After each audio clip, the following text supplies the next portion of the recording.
Welcome back to Baruufan Tubes. Baga nagaan gara Baruufan Tubeetti deebitanii tiitoriyaalii kanarratti wanti waliin ilaallu weebsaayitii yookaan poortaalii joobii tokko akkamitti akka hojjechuu dandeenyuu fi akkam kan fakkaatu dimoosaa kan haala kana kan fakkaatu akkamitti akka hojjechuu dandeenyu waliin ilaallaa jechuudha. Na duukaa bu'aa hanga dhuma isaatti yoo ilaaltan weebsaayitii kana fakkaatu ofii keessanii hojjetattanii akkaataa itti fayyadamuu dandeessan isa san immoo monitaayiz gootanii maallaqa irraa argachuu akka itti dandeessan waliin ilaallaa. Na duukaa bu'aa. Jalqaba irratti wanti nu barbaachisu weebsaayitii akkana fakkaatu hojjechuudhaa fi isa dura irratti wanti nu barbaachisu maalinni lookaal irratti hojjenna. Maaliif sanaa booda onlaayiniitti baafnaa jechuudha. Jalqaba duraa ekstiraaktii goonaa viidiyoo keenya isa kana wordpressii daawunlood goonaa. Eessarraa daawunlood goona? Akkuma yeroo hunda dubbannu daawunlood viidiyoo kana namni daawwatu daawunlood wordpress jennaanii asirraa wordpress irraa daawunlood goonaa. wordpress.org irraa wordpressii keenya daawunlood goona. Erga isa daawunlood goone asii jechuudha. Sanaa booda immoo erga isa daawunlood goone daawunlood kan ta'e kanammoo isa kanammoo daawunlood goona latest versionii isaa kan sanaa booda dhufnee ekstiraaktii goosifnaa jechuudha. Kanaa booda more and daawunlood godheen jira waan ta'eef ammaaf daawunlood gochuun barbaanne itti aansinee maal goonaa isa daawunlood goone san ekstiraaktii goona. Desktop irra kaawwattu sanaa booda right click gootu extract file jechuun addaan diddiignaa mode xiqqoo ishii yeroo turuu danda'a waan ta'eef viidicha skip goonee gaafa extract goone. Erga extract goonee booda faayila san bira dhannee bannaa extract godhaaraa xumuraaraa. Kanaa booda dhufnee wordpress kan jedhu kana kanaa booda foldara kan keessa seennaa gara keessaa seennee maal goonaa select all goona. Control A copy goona. Sanaa booda gara zaampii keenya bira dhannaa faayila isii keessa htdocs keessa seennaa. Sanaa booda right click goonee fakkeenyaaf my job kan jedhu job portaalaa jennuuni fakkeenyaaf DMF job dhaabbata DMF jedhamu fan hojjechaa jira or job portaal jechuu dandeenya. Job portaalaa jedhuuniti or jobs jechuu dandeenya. Jobs jennee enter goona foldara kana keessa. Sanaa booda finnee paste goona faayila keenya san paste goona.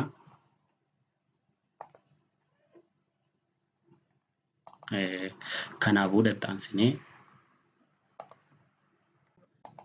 erga kana paste goonee jobbii kana bira jalqaba duraa zaampii keenya check goonaa as dhufna. Zaampiin keenya sarvaroonni keenya on ta'uu qabu Apache fi MySQL jechuudha. Sanaa booda gara daatabeezii keenyatti deebinee localhost php-admin jennaanii new database jennaanii. Sanaa booda daatabeezii keenya maal jenneeni jobs dba jedhoonee create jennaanii kanuma goonaa jechuudha. Erga jobs db jennee booda create goona. Erga daatabeezii keenya create goonee booda garam deebinaa gara browserii keenyatti deebinee maal goona localhost jennee run goonaa jechuudha. Run gochuuf akkuma seera isaa jennee file name isaa san call goonaa jechuudha. Asitti dhufnee file name kan call goona. htdocs keessaa jobs kan jedhu kan file name kan right click goonee rename goonee jechuun copy godhachuufan. Sanaa booda as dhufnee jobs keenya sana asitti paste goona. Sanaa booda enter click goona enter goonaa jechuudha. Sanaa booda weebsaayitii keenya configuration akka install goonuuf installation processii afaanuma Ingiliffaa fayyadamnee continue jennaanii. Sanaa booda wantoonni beekuu qabdan jalqaba duraa welcome to wordpress jedha. Daatabeezii qabaachuu qabdu, username daatabeezii sanii beekuu qabdu, password beekuu qabdu, prefix isaa beekuu qabdudha. Hin beekna daatabeeziin keenya. Kanaa booda daatabeezii keenya ni goona maal jennee jobs db jennee asitti kan barreessine san jechuudha. Jobs db username keenya rootedha. Password qabu localhostdha. Submit run installation jennaani. Kanaa booda asitti dhufnee run installation jennaani. Weebsaayitiin keenya maal jennuuni jobs portal jenna. Jobs portal. Sanaa booda username adminaa jennuuni. Password job admin at 1 to 3 haa jedhuni at 1 to 3 or 1 jechuu dandeenya. Mediumidha. Emailiin admin jobs at gmail.com jechuu ni dandeenya. Kanaa booda install jennaan. Isa kanneen erga goone check goone asitti isheetan show goone kopiyaa godhannu sanaa booda no jennaani go'aa jedhu login jedhuni admin jenneen username password immoo isan copy godhe job admin at 1 to 3 dha login goone. Kanaa booda wanti itti aanee jiru direct eenyu bira dhannaa no thanks as dhufnee appearance bira dhufnaa appearance buuna soomaa tokkoon godhin jechuudha. Add new team jennaani maaliif new team kana laaltan website kana laaltan 2024 qabateera team 2024 jechuudha website WordPress installation bifuma kanaan dhumata. Kanaa booda team keenya as keessaa load godhee fida maal jennaani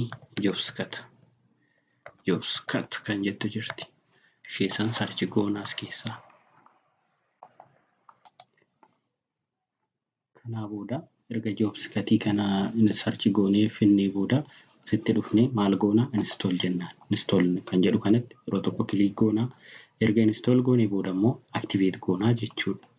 Plugin teamii kan install erga goonee booda activate goona jechuudha. Teamii kan maal fakkaata yoo jenne dimoosaa internet irra ilaaluu dandeenya. Internet irratti ilaaluu dandeenya. Fakkeenyaaf isa kana yeroo tokko qabnee right click goona sanaan booda Google irra search goona jechuudha.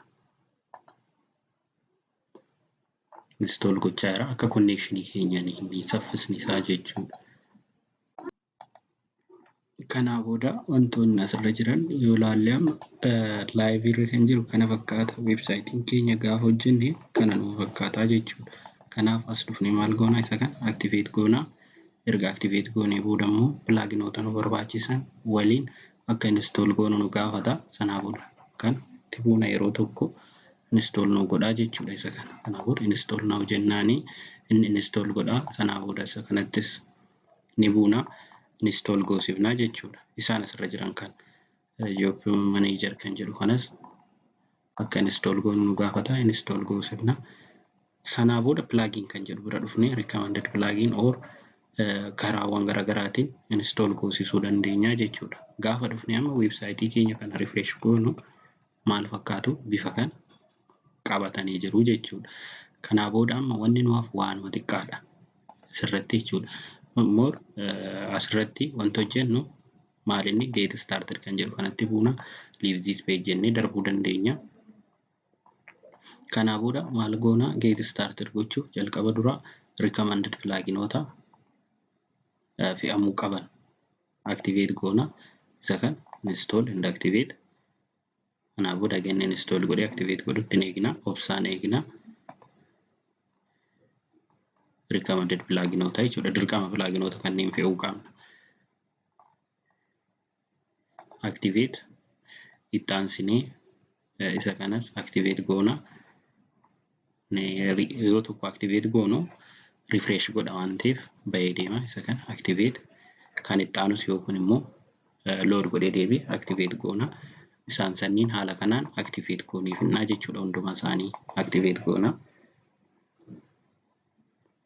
After that come back to getting started kan jedhu kan view documentation kana gochuu dandeenya. Isa kana maal goona asitti dhufnee view demo kan jedhu kanatti buuna. Sanaa booda isa jalqabaa kana filanna. Kana bifa kana kan qabu download goonaa jechuudha. Kanaaf isa download gochuuf jalqaba dura view documentation kan jedhutti buuna. Documentation isaatirra maal akka jiru ilaaluuf.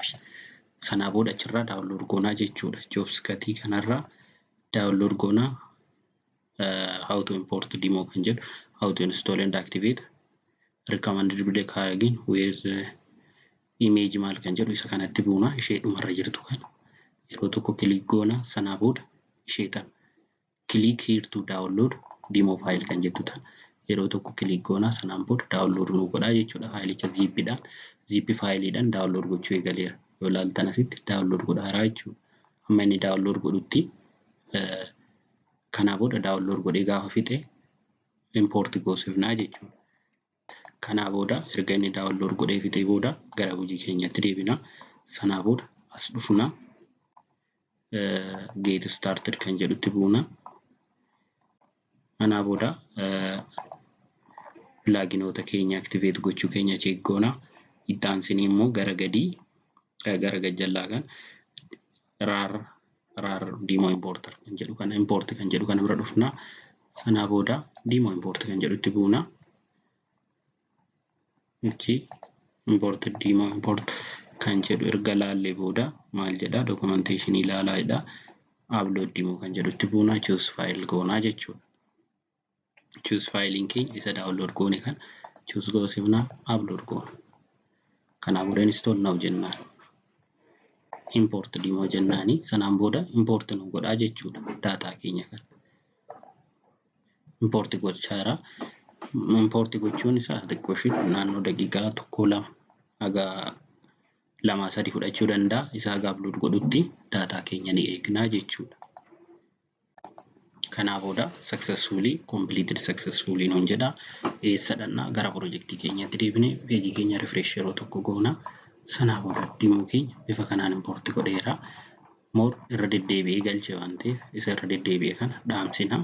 Dhaamsuudhaaf sadhannaa jalqaba dura isuma kana bira dhufnee asii kan customize kan jedhutti buuna.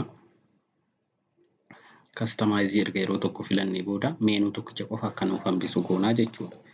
Sanaa booda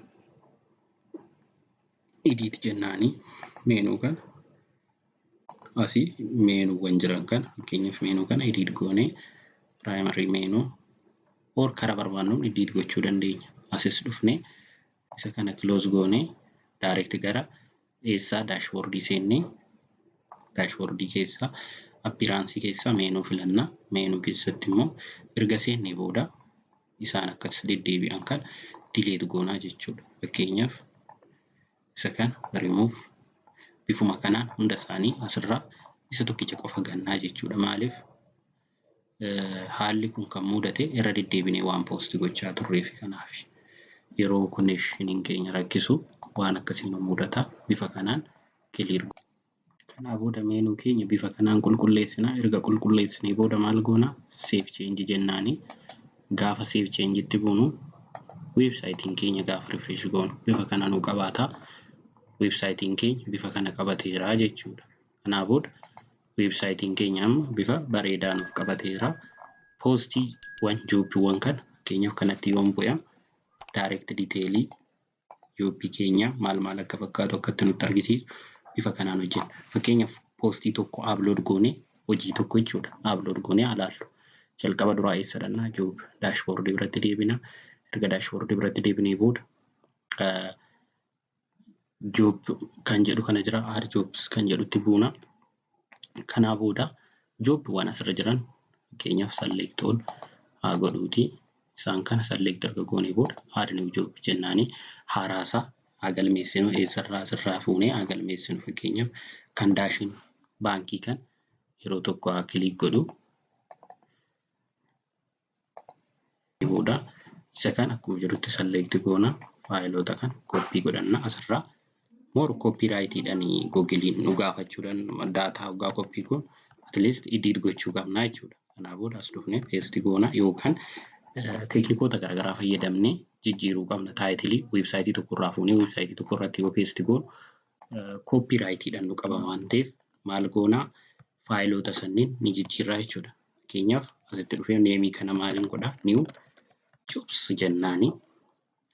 Kanneen haala kanaan sirreessaa deemna. Fakkeenyaaf amma qubeen barreeffamni qubee achirra jiru dogoggora qaba. As dhufnee kas yoo jijjiirre daataa keenya sirreessaa deemna. Kanaa booda haala ittiin hojjennu asirratti filanna. Portfolio keenya as dhufnee jobbii imeejii barbaannu wayii fakkeenyaaf ammaaf asirra download gochuu dandeenya. Daashin baankii kan akkas right click goone save image yoo jenneen save nu godha dot webidhaan save godha waan ta'eef web immoo export nu godhu. Kanaaf maal goona nuti ammaaf saampilumaaf asirra seennee isa kana filadhu isaan kana sanaa booda sallisee taasifamee jedhuuni isa kana jechuudha. Kanaa booda erga kana filannee booda primary default akka filatu goona.